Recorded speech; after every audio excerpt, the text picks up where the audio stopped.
पंजाब के माननीय राज्यपाल एवं चंडीगढ़ के एडमिनिस्ट्रेटर परम आदरणीय बनवारी लाल जी पुरोहित, चंडीगढ़ की लोकप्रिय member of parliament Shrimati Kirron Kher ji, mayor Chandigarh Shri Anoop Gupta, advisor to administrator Shri Dharampal ji, DGP Chandigarh Shri Praveen Ranjan, home secretary Shri Nitin Yadav, municipal commissioner Shrimati Anandita Mitra, area councillor एवं डिप्टी मेयर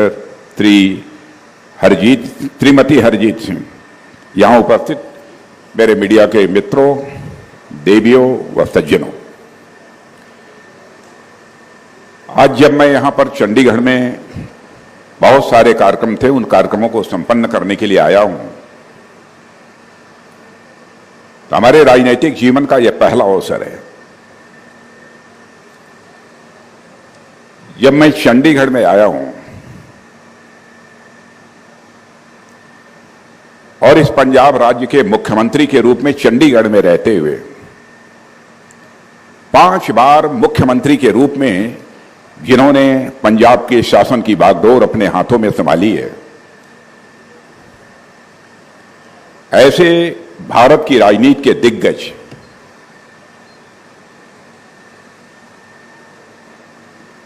सरदार प्रकाश सिंह जी बादल हमारे बीच नहीं रहे। आप ये कहेंगे कि इस अवसर पर इसका उल्लेख करने का क्या औचित्य था? औचित्य यह था क्योंकि उनका मुझे बेहद स्नेह प्राप्त था। सामान्यतः अपने चुनाव के दौरान भी अपनी अंतिम सभा को संबोधित करने के लिए मुझे ही वो आमंत्रित किया करते थे। जिस दिन उन्हें श्रद्धांजलि दी जा रही थी, मैं दिल्ली में नहीं था, बाहर नहीं था, मैं नहीं आ पाया, लेकिन आज यदि इस कार्यक्रम में उपस्थित हूं तो मैं हृदय की गहराइयों से स्वर्गीय प्रकाश सिंह जी बादल को अपनी मैं हार्दिक श्रद्धांजलि अर्पित करता हूं। और मित्रों, आज जिस खूबसूरत शहर चंडीगढ़ में आज मैं यहां मौजूद हूं और मैं यहां चंडीगढ़ विभिन्न विकास परियोजनाओं का उद्घाटन करने के लिए आप सबके बीच उपस्थित हुआ हूं। ये सभी विकास परियोजनाएं या तो रक्षा से जुड़ी हैं अथवा शिक्षा से जुड़ी हैं या तो प्रशासन संबंधी चीजों से जुड़ी हुई हैं।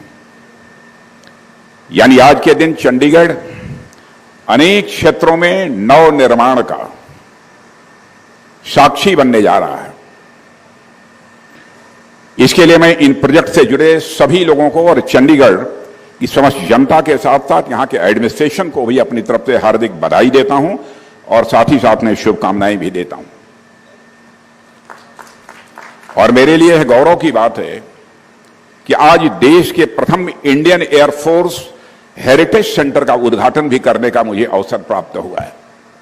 यह सेंटर भारतीय वायुसेना के उन बहादुर एयर वॉरियर्स के लिए एक विनम्र श्रद्धांजलि है जिन्होंने वीरता और समर्पण के साथ हमारे देश की सेवा की है।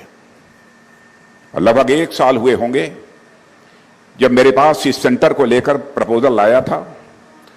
स्वयं ही हमारे एयर चीफ मार्शल मुझसे मिले थे और इसके बारे में जानकारी दी थी। सचमुच मुझे बेहद अच्छा खुशी हुई थी और मैंने कहा था कि आप आगे बढ़िए। हमारी एयरफोर्स के वॉरियर्स के प्रति सम्मान का एक अनोखा तरीका मुझे इस सेंटर में नजर आया, जिसका कि आज मैंने लोकार्पण किया है। मैंने तुरंत न केवल इसके लिए हां की बल्कि यह भी कहा कि जितनी जल्दी हो सके आप लोग यह सेंटर खड़ा करिए और इसके उद्घाटन के लिए मैं स्वयं वहां मौजूद रहूंगा। और आज आप लोगों के बीच यहां मौजूद हूं और उसका उद्घाटन भी हो चुका है। और मैं आज इस सेंटर की स्थापना के माध्यम से मैं उन सभी एयर वॉरियर्स के शौर्य और पराक्रम को भी नमन करता हूं, उनके परिजनों को मैं नमन करता हूं, जिनकी वजह से आजादी से लेकर अब तक के विभिन्न वार्स में हमारी जीत सुनिश्चित हुई है। यह देश उन वीरों के त्याग और बलिदान के लिए सदैव उनका ऋणी रहेगा। साथियों, भारतीय वायुसेना ने हमारे देश की संप्रभुता की रक्षा करने में बहुत ही महत्वपूर्ण भूमिका निभाई है और हमारे देश को आजादी मिलने के साथ ही अनेक संकटों का सामना करना पड़ा है, जिसमें हमारी एयरफोर्स एक मजबूत दीवार की तरह इस देश की सुरक्षा में सदैव खड़ी रही है। मैं याद दिलाना चाहता हूं आपको, 1948 का वार हो या 1961 का गोवा मुक्ति संग्राम हो या 1962 का वार हो या 1965 का इंडो पाक वार हो, हमारी एयरफोर्स ने जिस मजबूती और जिस प्रोफेशनलिज्म यानी व्यावसायिकता के साथ देश की रक्षा में अपना योगदान दिया है, उसकी जितनी भी सराहना की जाए वह कम है। साथियों, में 1971 में तो हमारी एयरफोर्स एक नया इतिहास ही रच दिया था और इस बार में हमारे तीनों सेनाओं ने जिस ज्वाइंटमैनशिप और जिस इंटीग्रेशन और जिस कमिटमेंट का परिचय दिया, वह मैं कहना चाहता हूं कि अपने में बेमिसाल है। यह इतिहास के उन कुछ चुनिंदा युद्धों में से एक था 1971 का वार, जो न जमीन के लिए लड़ा गया, न किसी संसाधन पर हक पाने के लिए लड़ा गया और न किसी तरह से सत्ता हासिल करने के लिए लड़ा गया। इस युद्ध के पीछे मुख्य उद्देश्य था, वह था मानवता और लोकतंत्र की गरिमा की सुरक्षा। यह युद्ध लड़ा गया तो केवल इसके लिए लड़ा गया। इस युद्ध ने यह सिद्ध किया कि हमारे देश में लोग, हमारे देशवासी इस बात में यकीन करते हैं कि injustice anywhere is a threat to justice everywhere, और इसलिए किसी भी प्रकार के इनजस्टिस के खिलाफ खड़ा होना यह हमारा कर्तव्य बनता है और उसी कर्तव्य का हम लोगों ने 71 में निर्वाह किया था, विजय हासिल की थी। आप लोग अवगत हैं कि पाकिस्तान आजादी के लंबे समय बाद तक भी डेमोक्रेटिक प्रोसेस यानी लोकतांत्रिक प्रक्रिया में से आम चुनावों की ओर कभी भी आगे न बढ़ सका। शासन के नाम पर वहां कुछ था तो वह था कभी मार्शल लॉ तो कभी इमरजेंसी रूल, और 1970 में 1970 में जब पहली बार आम चुनाव हुए भी तो उसमें बहुमत हासिल करने वाले दल को किस तरीके से उसके साथ व्यवहार किया गया कि उनको जेल के शिक्षों के पीछे भेज दिया गया। न केवल उन्हें जेल भेजा, बल्कि इस दौरान मानवाधिकारों की मांग करने वाले आम और निर्दोष नागरिकों का बड़े पैमाने पर पाकिस्तान में नरसंहार भी किया गया। ऐसे में वहां की जनता को ऐसी क्रूर सत्ता से मुक्ति दिलाना हमारे देश का, मैं समझता हूं, यह राजधर्म भी था और हमारे देश का यह राष्ट्र धर्म भी था और हमारे देश का यह सैन्य धर्म भी था, जिसका हमारी एयरफोर्स ने और हमारे देश की रक्षा के जवानों ने उसका पालन किया है, इन धर्मों का पालन किया है। बड़े ही शार्ट नोटिस पर अपनी स्ट्रेटजीज के बल पर वार में विजय हासिल करना और विजय हासिल करने के बाद भी वहां किसी तरह का पॉलिटिकल कंट्रोल इंपोज न करना और उनकी सत्ता देकर वापस आ जाना न केवल हमारे शौर्य बल्कि हमारी सांस्कृतिक उदारता का बड़ा प्रतीक है। इससे बड़ी कोई चीज और दूसरी नहीं हो सकती है। साथियों, हमारा राष्ट्र दुनिया के जिस प्राचीनतम शासन व्यवस्था का उत्तराधिकारी है, उसमें न्याय और सुशासन का केवल अपने राज्य की सीमाओं तक ही सीमित न रखकर संपूर्ण लोक के लिए उनके प्रयास की बात हमारे यहां की गई है। हमारे यहां माना गया है कि लोक में बलवानों से निर्बलों की सुरक्षा और अराजकता व कुशासन से मुक्ति ही किसी भी राज्य व्यवस्था का यह प्रमुख उद्देश्य होना चाहिए, और पूरी धरती को अपना परिवार मानने वाले हमारे राष्ट्र का सिर इस बात के लिए सदैव गर्व के साथ ऊंचा रहेगा कि जब भी जरूरत पड़ी है, यह सत्य, न्याय और मानवता के पक्ष में हमेशा हमारा यह भारत खड़ा रहा है। और साथियों, 1971 के संग्राम का भी यही आधार रहा था। इस युद्ध की अचीवमेंट्स यानी उपलब्धियां और लर्निंग्स यानी सीख आगे के कॉन्फ्लिक्ट में भी हमारा मार्गदर्शन इसने किया है और हमने कारगिल के बार में अपनी जीत का परचम की शानदार तरीके से हमने लहराया है, यह किसी से छिपा नहीं है। और आज इंडियन एयरफोर्स हेरिटेज सेंटर का उद्घाटन हुआ है। मानो हम अपने रिस्पांस और रेडीनेस की उन्हीं प्रतिबद्धताओं को फिर से दोहरा रहे हों, ऐसा मुझे रक्षा मंत्री होने के नाते प्रतीत हो रहा था। साथियों, भारतीय वायुसेना की एक बहुत ही समृद्ध विरासत है और यह हमारी जिम्मेदारी है कि हम इस विरासत को भावी पीढ़ियों के लिए सुरक्षित रखें, संरक्षित करें। और यह हेरिटेज सेंटर भारतीय वायुसेना के इतिहास को संरक्षित करने और आर्म्ड फोर्सेस को वैल्यूज को अपनाने के लिए युवाओं को प्रेरित करने का एक महत्वपूर्ण माध्यम बनेगा, ऐसा मेरा पक्का विश्वास है। और साथियों, यह विरासत केंद्र एक और हमारे भारतीय वायुसेना के बहादुरी भरे कार्यों को प्रदर्शित करेगा। साथ ही वायुसेना में प्रयोग में लाए जाने वाले एयरक्राफ्ट और इक्विपमेंट के क्षेत्र में हमारी टेक्निकल प्रोग्रेस, तकनीकी प्रगति को भी यह प्रदर्शित करेगा, यह हेरिटेज सेंटर। और यह सेंटर सिर्फ कलाकृतियों और प्रदर्शनियों का संग्रह भर नहीं है, बल्कि उन वॉरियर्स के प्रति राष्ट्र द्वारा दिया जाने वाला एक बहुत बड़ा यह सम्मान है मेरे साथियों, और जिन्होंने हमारे देश की सेवा के लिए अपना पूरा का पूरा जीवन ही समर्पित कर दिया है। और मैं यह पहल करने और इस विरासत केंद्र के निर्माण के लिए अपनी भारतीय वायुसेना की, भले ही यहां कोई हो या ना हो, मैं उसकी सराहना में करता हूं। और यह शहर जिस माउंटेन रेंज से जुड़ा हुआ है, चंडीगढ़, और यह शहर जिस माउंटेन रेंज से जुड़ा हुआ है उसका नाम है शिवालिक।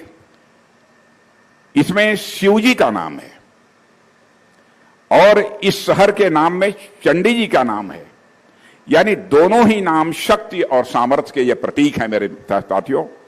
और ऐसे में हमारे ब्रेव वॉरियर्स के सम्मान के लिए बनाए गए हेरिटेज सेंटर के लिए इससे ज्यादा उपयुक्त शायद कोई दूसरी जगह नहीं हो सकती थी, जैसी उपयुक्त जगह यह चंडीगढ़ है।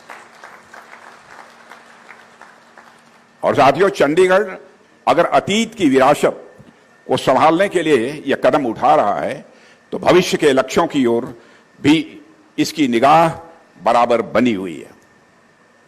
भविष्य के लक्ष्य यानी अपने नागरिकों की बेहतरी के लिए लगातार प्रयास, उनकी क्वालिटी ऑफ लाइफ को अपग्रेड करते रहना और इसके लिए लगातार प्रयास करना। अब क्वालिटी ऑफ लाइफ यह बेहतर कैसे होगी? यह होगी शहर में हेल्थ, एजुकेशन, सिक्योरिटी सिस्टम को सशक्त करने से ही बेहतर होगी। और मुझे जानकर अच्छा लगा कि चंडीगढ़ देश की उन टॉप सिटीज में से एक है जो इन सभी क्षेत्रों में मजबूती के साथ अपने कदम आगे बढ़ा रहा है। मैं महामहिम राज्यपाल जी को भी इसके प्रति मैं जो कुछ उनकी भूमिका रही है उसकी सराहना करता हूं, और साथ ही यूटी एडमिनिस्ट्रेशन के अपने सारे अफसर्स की भी मैं सराहना करता हूं। उनके इस कार्य के लिए मैं बधाई देता हूं। हेल्दी, एजुकेटेड और वेल स्किल्ड ह्यूमन रिसोर्स तैयार करने की दिशा में मैं यह मानता हूं यह शहर भारत के सरकार के साथ कदम से कदम मिलाकर यह लगातार आगे बढ़ रहा है।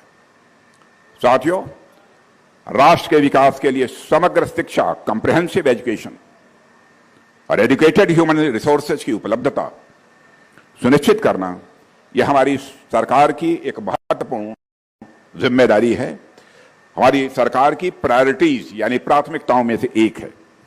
और आजादी के बाद से अब तक यानी लंबे समय तक हमने यह देखा है कि बच्चों की किताबों और उनके वास्तविक जीवन में बड़ा फासला रहा है।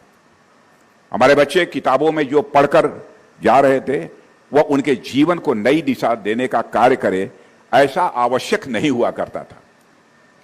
पर हमारी यह नई एजुकेशन पॉलिसी आई है, राष्ट्रीय शिक्षा नीति 2020 के माध्यम से सुनिश्चित करने का हमारे प्रधानमंत्री जी ने उनके दिशा निर्देश में हुआ है, विशेष प्रयास किया है कि भारत का युवा शिक्षा प्राप्त करके न केवल अपने व्यक्तित्व का विकास करे बल्कि राष्ट्र के आर्थिक विकास में भी वह अपना मेजर कंट्रीब्यूशन और एक महत्वपूर्ण योगदान दे सके। यह हमारी कोशिश है।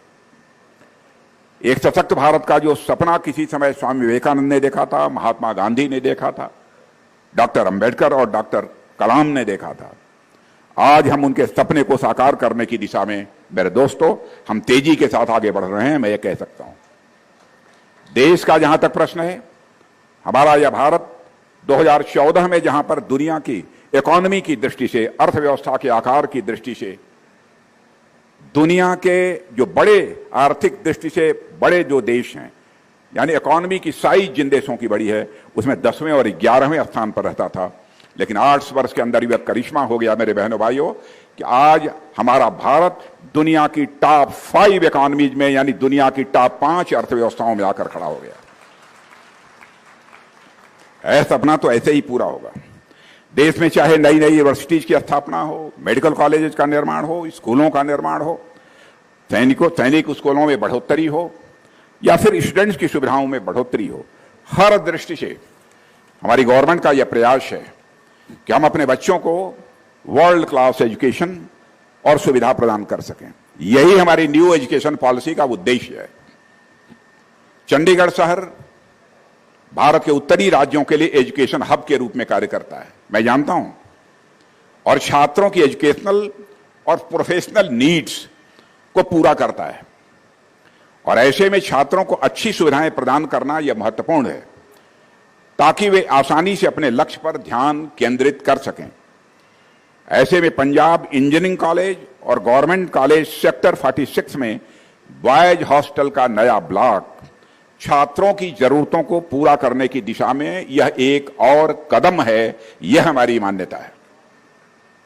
ऐसे स्टेप्स हमारे यूथ की लाइफ को बेहतर बनाने के लिए यह आवश्यक हुआ करते हैं, और हम लगातार अपना जीवन बेहतर करने के लिए पूरी तरह से प्रतिबद्ध हैं, यानी कमिटेड हैं। और मेरे साथियों, इसी तरह जैसा कि मैंने पहले कहा, शिक्षा के साथ साथ सुरक्षा व्यवस्था को भी मजबूत करने की ओर चंडीगढ़ लगातार प्रयासरत है। और आप जानते हैं, किसी भी राष्ट्र और समाज का विकास वहां की सुरक्षा व्यवस्था पर बहुत हद तक निर्भर करता है। बल्कि मैं कहूं कि मानव जीवन के विकास के लिए सुरक्षा उसकी पहली आवश्यकता होती है, तो यह कहना भी गलत नहीं होगा। दुनिया के अनेक समाजशास्त्रियों ने भी यह बात अलग अलग रूपों में कही है, और यह बात सही भी है कि अगर मानव के पास शिक्षा नहीं है तो अब प्रयास करके शिक्षा की ओर आगे बढ़ सकता है। किसी के पास रोजगार नहीं है तो वह कुछ स्किल्स यानी कुछ कौशल सीख कर रोजगार की ओर आगे बढ़ सकता है। पर अगर उसके पास सुरक्षा ही नहीं है तो शिक्षा और रोजगार अथवा धन और दौलत से संपन्न होने के बावजूद वह समाज के लिए कुछ कर पाने में पूरी तरह से असमर्थ होता है, नहीं कर पाता है। इसलिए सुरक्षा मानव जीवन की पहली शर्त है, पहली जरूरतों में से यह सुरक्षा एक जरूरत है। और साथियों, यह भी बड़ा महत्वपूर्ण है कि सुरक्षा का कोई निश्चित दायरा नहीं है। जैसे जैसे समय बदलता जा रहा है, सभ्यता जैसे जैसे आगे बढ़ती जा रही है, साइंस और टेक्नोलॉजी का जैसे डेवलपमेंट होता जा रहा है, सुरक्षा को लेकर खतरों के दायरे भी उसी अनुपात में लगातार बढ़ते जा रहे हैं। किसी समय आंधी, तूफान और बारिश से अपनी सुरक्षा सुनिश्चित करना यह मनुष्य के लिए बहुत बड़ी बात हुआ करती थी। जंगली जानवरों से सुरक्षा सुनिश्चित करना यह भी उसके लिए एक बहुत बड़ा विषय हुआ करता था। मानव ने इन सब से अपनी सुरक्षा सुनिश्चित की। धीरे धीरे नए नए अस्त्रों शस्त्रों का आविष्कार हुआ तो मानव ने उनसे सुरक्षा के लिए उनका एक तोड़ निकाला। आज तो ऐसे ऐसे वेपन्स हैं कि समाज विरोधी तत्वों के पास ऐसे वेपन्स आ गए हैं जो सामने से दिखाई तक नहीं देते हैं और आपका बड़ा नुकसान करने की उनके अंदर क्षमता होती है। साथियों, अचानक से आपको एक फोन आता है कि आपकी लॉटरी लग गई है और पैसा पाने के लिए आपसे कुछ डिटेल्स मांगी जाती है, और आप लॉटरी की खुशी में अपनी डिटेल्स उन्हें दे देते हैं और पता चलता है कि आपके खाते में रहा सहा जो कुछ भी था वह भी चला गया। ऐसे एक नहीं जाने कितने मामले आए दिन हम लोगों के सामने आते रहते हैं, जिससे निपटने की भी इस समय बहुत बड़ी आवश्यकता है। ऐसे में यह खुशी की बात है कि गृह मंत्रालय के समर्थन और अनुमोदन से चंडीगढ़ में centre for cyber operation and security, जिसे हम संक्षिप्त भाषा में सेनकॉप्स कहते हैं, उसकी भी स्थापना की गई है। और सेनकॉप्स से चंडीगढ़ और पड़ोसी राज्यों के प्रशासन और पुलिस बल, इनको अपराधों को सुलझाने में वह सक्षम बनेंगे, कैपेबल होंगे, यह मेरा विश्वास है। और एक ऐसा केंद्र है जो साइबर खतरों का मुकाबला करने पर ही यह केंद्रित है। साइबर अटैक्स किसी प्रकार के होते हैं, उसी पर यह केंद्रित है। और यह महत्वपूर्ण राष्ट्रीय बुनियादी ढांचे की सुरक्षा, संवेदनशील जानकारी की सुरक्षा, जानकारियों की सुरक्षा और साथ ही साथ साइबर हमलों का जवाब देने के लिए यह सेनकॉप्स जिम्मेदार है। और यह निस्संदेह शहर की साइबर सिक्योरिटी को मजबूत करेगा, ऐसा मेरा विश्वास है। और साथियों, यह तो मैंने चंडीगढ़ प्रशासन द्वारा मानव विकास के लिए उठाए गए कुछ स्टेप्स, कुछ कदमों की आपके सामने चर्चा की है। पर वास्तव में चंडीगढ़ के विकास के संदर्भ में कुछ कदम और आगे हैं। चंडीगढ़ एकल ही नहीं बल्कि समावेशी ग्रोथ, इंक्लूसिव विकास, डेवलपमेंट की ओर भी तेजी से हमारा यह चंडीगढ़ आगे बढ़ रहा है। इसका भी एक उदाहरण आज हमारे सामने प्रस्तुत है। समावेशी विकास, इंक्लूसिव डेवलपमेंट का मतलब सबका समान रूप से विकास, जिसमें केवल मानव ही नहीं बल्कि सृष्टि के अन्य प्राणियों का भी विकास और अन्य प्राणियों की भी सुरक्षा शामिल है। चंडीगढ़ प्रशासन यह मानकर चलता है कि चंडीगढ़ केवल मानव का ही नहीं, चंडीगढ़ यह केवल मनुष्य का ही नहीं, बल्कि यह पशु और पक्षियों का भी उतना ही है जितना कि मनुष्य का है। इसलिए प्रशासन द्वारा उनके विकास की दिशा में महत्वपूर्ण कदम उठाए जा रहे हैं और यही सब चंडीगढ़ को भारत का एक आदर्श शहर बनाने की ओर अग्रसर कर रहा है। और मैं महामहिम राज्यपाल महोदय का जो मार्गदर्शन प्राप्त हुआ है उसके लिए भी मैं उनके प्रति आभार व्यक्त करता हूं। और जैसा कि हम सभी जानते हैं कि हमारी सभ्यता और संस्कृति साथियों खेती बाड़ी पर, कृषि पर यह आधारित है और पशुपालन हमारी संस्कृति का कैसा अंग रहा है, अभिन्न अंग यदि मैं कहूं तो यह कहना भी एग्जैगरेशन नहीं होगा, अतिशयोक्तिपूर्ण नहीं होगा। और इससे भी यह महत्वपूर्ण है कि हमने कभी पशुओं को इंस्ट्रूमेंट के रूप में नहीं देखा, औजार के रूप में हमने जानवरों को नहीं देखा, पशुओं को नहीं देखा जो केवल खेती और किसानी में हमारी मदद करते हों। ऐसा कोई अपने पशुओं को हमने इंस्ट्रूमेंट नहीं माना। इस देश ने पशुओं को भी परम सत्ता या ईश्वर की जो परम सत्ता है उसके एक अंश के रूप में देखा है। यह भी ईश्वर का ही एक अंश है। इस रूप में हमने जानवर को भी देखा है। यह हमारी भारत की परंपरा है। हमारे यहां कहा गया है यत् पिंडे तद ब्रह्मांडे, जो पिंड में है वही ब्रह्मांड में है, जो जड़ में है वही चेतन में है, जो सूक्ष्म में है वही विवर्त में है, जो बड़े में है वही छोटे में है, जो मेरे में है वही तेरे में है। यह देखने वाला देश दुनिया में यदि कोई है तो भारत है।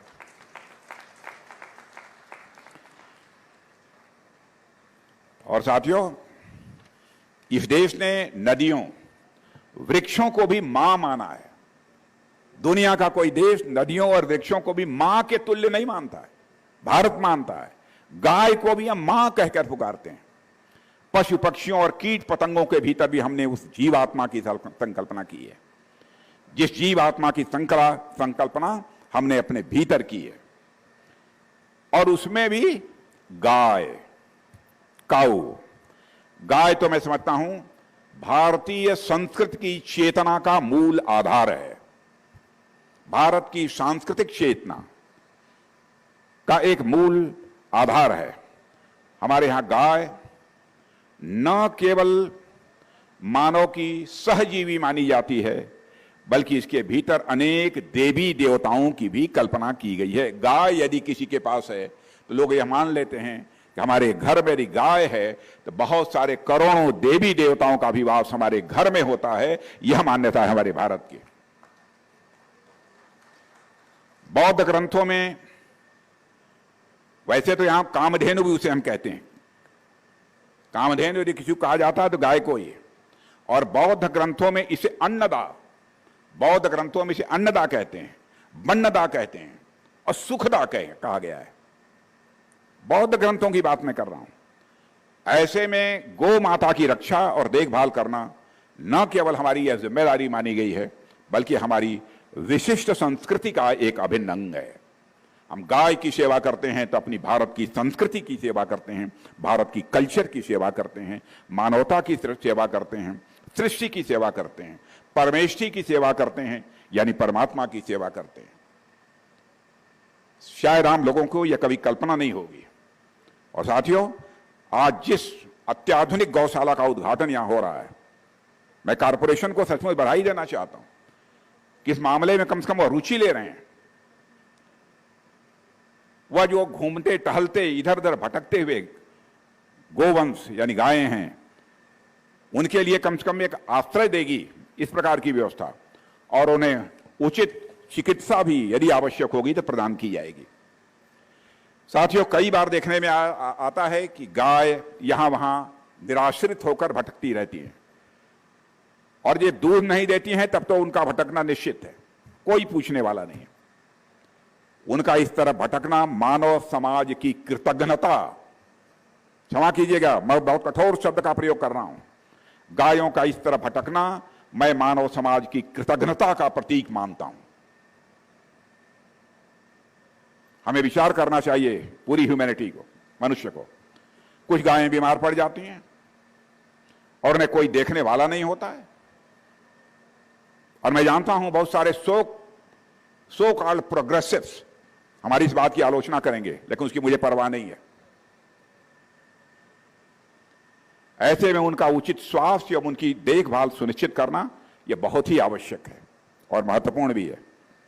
यह गौशाला निसंदेह उस दिशा में एक महत्वपूर्ण कदम है। इसके लिए फिर से मैं आदरणीय राज्यपाल महोदय को बधाई देना चाहता हूं, यूटी एडमिनिस्ट्रेशन के सारे अफसर्स को और कर्मचारियों को भी इसके लिए मैं बधाई देना चाहता हूं। यह काम करते हुए शायद आपको यह अनुमान नहीं रहा होगा, आप गायों के प्रति श्रद्धा और अपनी कृतज्ञता की अभिव्यक्ति कर रहे हैं। मैं शहर में गायों और बड़ी मात्रा में अन्य पशुओं के लिए एक स्वस्थ वातावरण प्रदान करने के लिए भी चंडीगढ़ प्रशासन और नगर निगम की प्रतिबद्धता, उनका जो कमिटमेंट है इसके प्रति, उसकी मैं सराहना करता हूं। और साथियों, अंत में मैं फिर से चंडीगढ़ प्रशासन को बधाई देना चाहता हूं, जो चंडीगढ़ को भारत के अन्य सभी शहरों के लिए एक स्मार्ट सिटी का एक आदर्श उदाहरण बनाने की दिशा में तेजी से काम कर रहा है और तेजी से एडमिनिस्ट्रेशन आगे बढ़ रहा है आदरणीय राज्यपाल महोदय के मार्गदर्शन में। और हमें विश्वास है कि इन विकासात्मक परियोजनाओं से बड़े पैमाने पर जनता लाभान्वित होगी और इसी तरह विकास कार्यों को जनता को समर्पित करते रहें, यही हमारा प्रयास होना चाहिए। और इस अवसर पर इससे अधिक कुछ न कहते हुए मैं चंडीगढ़ प्रशासन समेत चंडीगढ़ की समस्त जनता को एक बार फिर से अपनी तरफ से हार्दिक बधाई देता हूं और एक बार अंत में पुनः आदरणीय राज्यपाल महोदय के प्रति भी हृदय से सम्मान व्यक्त करते हुए, यह संवैधानिक पद है, संवैधानिक सत्ता का प्रतिनिधित्व करते हैं हमारे राज्यपाल महोदय, उनके प्रति आदर की, सम्मान की अभिव्यक्ति करते हुए और भविष्य में आपके प्रयासों की सफलता की कामना करते हुए मैं यहीं पर अपना निवेदन समाप्त करता हूं। आप सबको बहुत बहुत धन्यवाद।